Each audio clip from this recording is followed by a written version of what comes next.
15 రోజులుగా అత్యంత విలువైన వృక్ష సంపద ఉన్న ఆ 20 ఎకరాలలో పదుల సంఖ్యలో ఎర్రచందనం ఉన్నది.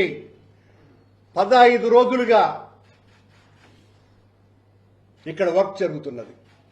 వర్క్ ఆర్డర్ కూడా లేకుండా వర్క్ జరుగుతున్నది. నిన్న పోయి నేను దాన్ని పరిశీలించడం జరిగింది. ఏమయ్యా ఏంది అంటే కలెక్టర్ గారి ఆదేశం, కలెక్టర్ గారి ఆఫీస్ నుంచి, అందువల్ల వర్క్ చేస్తున్నామన్న సమాధానం నాకు వచ్చింది.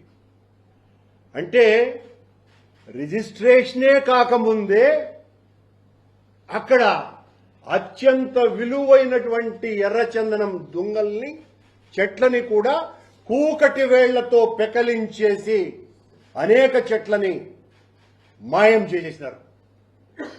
పక్కనే ఇప్పుడు వాళ్ళు లేవు అని, చెట్టు లేవని బుకాయించవచ్చును.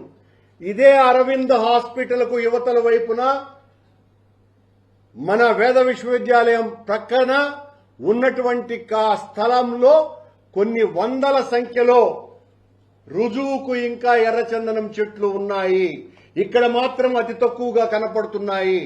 నేను నిన్న పరిశీలనించి ఏందయ్యా విషయం అని చెప్పిన తర్వాత అరగంటలో 3 హిటాచీలో పొగలైన్లో ఏంటో అవి పనిచేస్తా ఉన్నటువంటివి మటుమాయమైపోయినాయి. పరిగెత్తినారు ఆడోళ్ళగా అరగంటలో. ఆ తర్వాత నేను మళ్లీ పోయినా, అక్కడ ఒక్కరు లేరు.